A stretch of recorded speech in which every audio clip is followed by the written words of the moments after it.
guys, welcome back to my channel. How are you all doing today? I pray all is well with you and your families.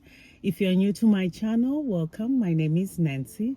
So today is July the 27th, and there are some days that you want to be happy, you want to be joyful, but you just can't get your spirit to be happy or joyful, no matter what's going on, no matter if there is a celebration or anything. If that day is associated with something very sad that happened in your life, it's hard to get over it.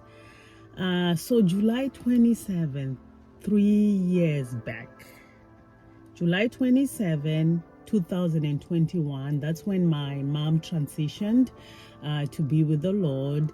She passed away.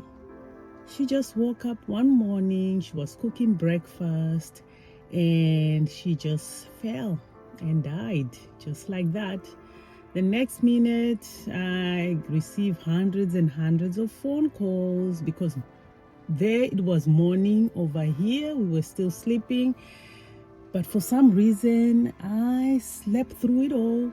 And then early hours, when it was time for me to wake up, that's when I kept seeing these calls. And I don't know how many text messages I received on WhatsApp, but I didn't open because I immediately knew something was wrong. But I didn't open the text message. I just decided to go in my room and did what I do every morning, because I was like, whatever it is, I need to be ready. When I was done, that's when I decided to pick up a call that came from my cousin, and then she was like, it seems like, are you okay? And I was like, yeah, I'm okay. It's morning. I just woke up. And she said, oh, well, it seems like you don't know. I said, don't know what? He said, did your brothers call you? I said, a lot of people have been calling me. I just didn't answer. I haven't gotten to the messages yet. She said, you would want to, please call your brother. It's about your mom. I was like, oh, okay. Is she okay? And she was like, just call your brother. It's about your mom. I was like, well, is she okay? But because she didn't answer, I knew something was wrong. So, yep, the rest is history. It's a long story in itself. So this day, it's been 3 years, and I try to even getting to it, like 2 weeks before it. It seems like my body knows, like it just goes back into that scene. It's an I don't know, a very interesting, amazing thing that happens with your body when it remembers something devastating, because it was the most devastating news I think I ever heard. Because previous to that day, that day before, I was just speaking with my mom like always. We were talking, and for that day we were laughing. We talked about everything.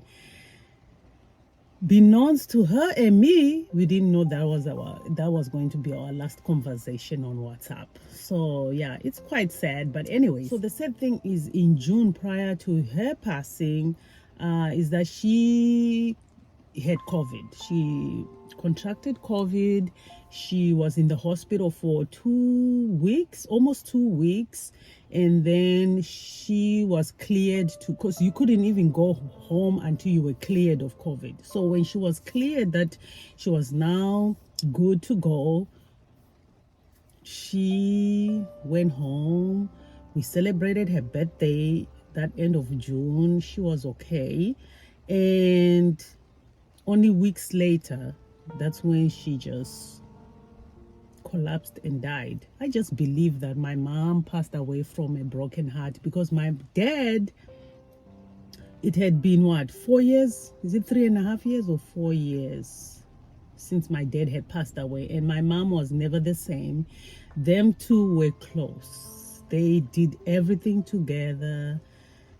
they were, wherever one was, the other was there. They were just that close. My mom she was married when she was 16 years old, and all she knew was my dad. So they were really close. The stories she would tell me, they were really close. That's all. That's my dad was her world, her whole entire world. And yeah, so I just believe that she just died of a broken heart. Yeah, the death of a loved one is incredibly traumatic. The grieving process in itself affects you, it affects us emotionally, physically, spiritually. It's all in the mind, it's in your body, and it's in your spirit. It's like the attack is 360. It's you're attacked. It's one thing to be attacked in the mind, yet you're still going with your body, but it's another thing to be attacked in your mind and your body and your spirit. You're just down and out. Emotionally wise, we will feel anger, regret, fear, loneliness, just to name a few. And physically, it's like your body shuts down. And I know it's different it's different individually. For me, it was attack. I couldn't eat. I lost so much weight. I wish I just maintained that that body, that weight that I anyways, I lost so much weight because I couldn't eat. I was really depressed. Actually, I was really depressed, and then I started being attacked. Like I felt chest pains. It felt like chest pains, but I thought maybe it's heartburn. So I never went to the doctor. I was just so depressed to even do anything. I was so sad. And then it started attacking my arm. I couldn't move my arm. So I thought, oh well, blame it on the workouts I was doing, because I was trying to work out to just feel good about myself. So I thought maybe I did something to my arm, but then it moved to my leg.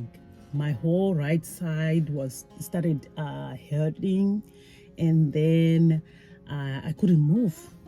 I couldn't literally move. I had to move my whole body. When standing up, my husband had to help me stand up. So we didn't. He tried to say, let's go to the hospital, but I was like, oh no, I think I worked out wrongly. Something happened. So for weeks, I was just moving like that. It was just the grace of God. I am just thinking it was something was, my body was shutting down, and I didn't even know it, because I was just so sad. And I was supposed to start work, go back to work is it that August? I was supposed to go back to work, but I didn't go back. And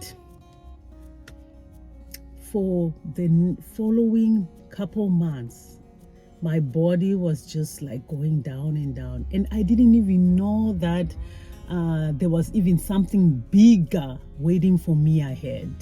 Another storm waiting for me ahead. That's a story for another day. Those who follow me on my channel, you already know the stories. So yeah, I didn't even know something was ahead that was gonna be even bigger than the death of my mom. So I just kept on going like that. And then spiritually, I felt numb. Although I sought for God in my prayer room, it seems like every time I went in the presence of the Lord, I was just crying. I didn't have any words to say. I was numb. It was like more like a routine. I had to go in His presence, yet I just didn't find words to say. So I was just emotionally disconnected and empty. So even though I wanted to reach out to my loved ones, I just felt like they wouldn't understand. And also being the eldest child, I just felt like, you know what, if I am going to show weakness, if I'm going to break, what are they gonna do? We don't have parents no more. And I just thought I had to be strong for them. So I put my own grieving on the side, and they didn't know this because I acted like I was strong. I had to, and that can really affect you also, because you put on this facade to be strong because you don't want the family to break. Because I was like, no, we don't have parents no more. So if I am going to break, what are they gonna do? And even talking to them on the phone became a trigger, because my brother's voice sounded exactly like my dad's, and then my sister, my only sister, she sounds exactly like my mom. So talking with them became a trigger. It was very painful. So you kind of put you you go into this position where you are stuck and you're like, okay, yeah, let's wait on that. I don't know. You just numb yourself. And then the crazy thing is, even with those who reached out to me, it felt superficial. It felt like the conversation was rushed. And I understand with people, they don't want to feel what you're feeling. So anytime somebody reached out to me, it was always like, I just wanted to check with you. I'm about to go to work, to get in my workplace. How are you? And you say, you're okay. Okay, you're okay. I'm praying for you. Stay strong. I just wanted to know how you are doing, but I have to go to work. I'll try and reach out to you when you are free. Like, it felt rushed.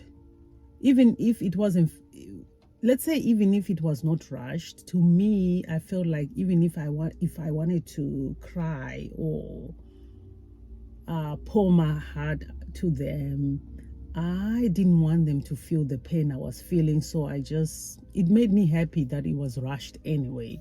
So with grief, that's when I started learning that if you are not mindful, it can hold you captive. Like now, just the thought of going back home to pay my last respects to my mom just brings agony to my heart. It seems like I know she's not there, but yet it seems like I want to remember her, the picture I have in my mind.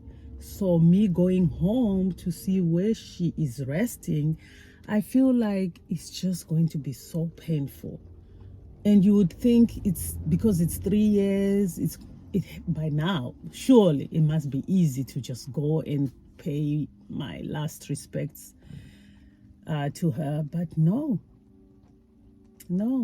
Like this morning, I was like, you know what? Let me just buy this ticket and just go for 3 days.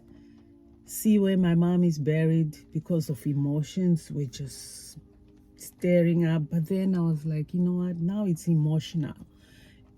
Am I ready? And really, I'm not ready. I'm not ready. Like the thought of landing in that place where she was buried, seeing that burial place, my God, I'm like, God, you have to just help me, because I don't know how I'm going to react or how I'm going to feel. But at the back of my mind, I know that it has to be done. I'm just not there yet. So that's what I'm thinking. Like, so being so far, it feels like it's comforting and it's an escape. But really deep down, I know I have to go, and maybe that's going to help me move forward. Maybe the stuff that are not moving, it's because I have to go and, I don't want to say close the chapter or whatever, go and just get a closure, I guess. I don't know. I really don't know. I'll see when that time comes. But as for now, It's 3 years and it's still painful. That's what I know for now. And that's where we are. And we just have to deal with what it is. So I just asked about those memorial benches or memorial plaques that you put on the tree, and guess what, it's 2,500. It starts from 2,500, depending with the park. Some goes up to even 10,000. I think it goes towards the city. The money goes towards the city, the city to maintain the park. But you know what? I was like, you know what? After I come back from seeing where my mom is resting, I wouldn't mind to put something like that. I would just maybe put a bench and combine their names on one bench. You know, I think it's worth it.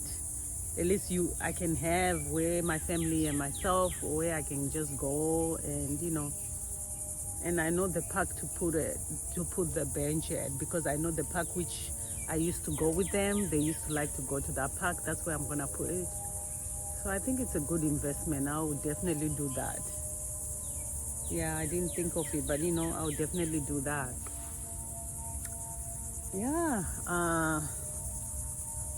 it's beautiful. It's raining. It's not raining a lot, but it's nice.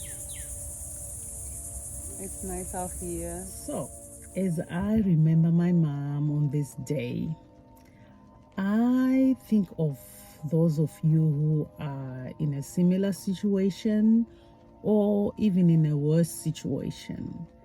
One thing I have learned over these past 3 years is that in this process of grieving, you cannot do it alone. Navigating in this journey, you need the help of God. The healing steps, they happen one step at a time, and it just gets a little bit better with each day as you take the step. If I choose to just sit in the house, think about my mom and just cry all day, that's fine. At least it's a step. I am crying. If I think of going out, look at the water, the nature, the dogs, it's also fine. It's a step. It just gets better with each day. I don't know if the pain goes away completely. I don't know. All I know is the pain lessens sometimes, and I think it just depends with you. But the important thing is to not journey alone. You have to journey with God, because only He can comfort you. And if you don't have that shoulder to cry on, you don't have anyone to talk to, you feel alone, you feel left out, you feel like everybody has moved on but you just don't know what to do, talk to God. I'm telling you, He is the only super who can understand and who can comfort you. I wish there was something else that I know of, but for me, God was my helper. Even through the sicknesses that I went through, I just don't know how. If it wasn't for God, I don't know how I would have come out of all that what I went through. Now looking back and seeing some of the things, from the high blood pressure to not being able to move my body, it can only be the grace of God. So you can never navigate this grieving thing by yourself. You really need God. And if you need much more, then He's just going to direct you to the much more that you need, the help that you need. So again, guys, thank you for watching. You have a blessed, wonderful week, and I will see you in my next video. Bye.